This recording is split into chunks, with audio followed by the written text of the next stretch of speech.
Hello, this is Monte Ray. Today I want to talk to you about hyperinflation and dollar devaluation. Tsunami after tsunami of money and credit are being created today.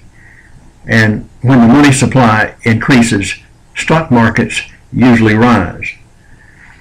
More significantly, the central banks of the world seem to be dedicated to creating a bull market in stocks. The Bank of Israel, for example, is investing $7.5 billion, about 10% of its foreign reserves, in the U.S. stock market.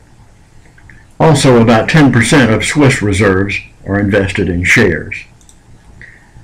However, before you get all excited, you must understand the relationship between stocks and the underlying currency. Most shares increase in price, but not in value, that is, in purchasing power, because bull markets are largely a reflection of inflation, and inflation is largely the result of dollar devaluation. When the value of the dollar goes down, the price of assets goes up. The economic history of the 20th century is the story of inflation, which occasionally becomes a hyperinflation. As a result of inflation, the purchasing power of the dollar has declined 97% since the Federal Reserve was created. One of the purposes of creating the Fed was to maintain the purchasing power of the dollar. This is called dollar devaluation. In other words, the dollar is dying. The effects of inflation on the American economy and finance are undeniable. The only real question is, how will it affect the stock market? According to the economist and creator of the Elliott wave theory, Robert Prechter, one of the biggest scams ever perpetrated is the idea that the stock market has made people rich over the past 80 years. Almost the entire gain in the Dow is due to debasement of the currency. To know the fate of today's stock market, it's important to know that there are two kinds of inflation.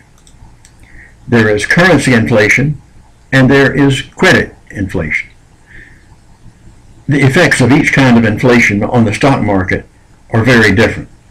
As I describe in my book, Monetary Terrorism, one kind of inflation results in crashes, like the dot-com crash and the crashes of 2008.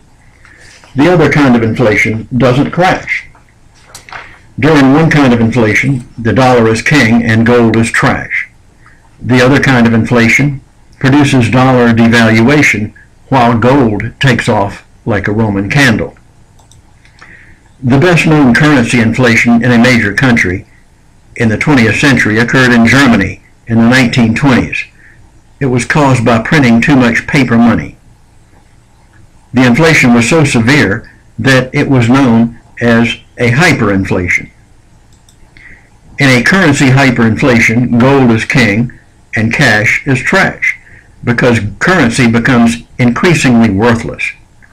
It is said that a robber once stole a wheelbarrow full of German marks and then dumped the marks because he really wanted the wheelbarrow. The money had no value, but the German stock market didn't crash like it did during the Great Depression.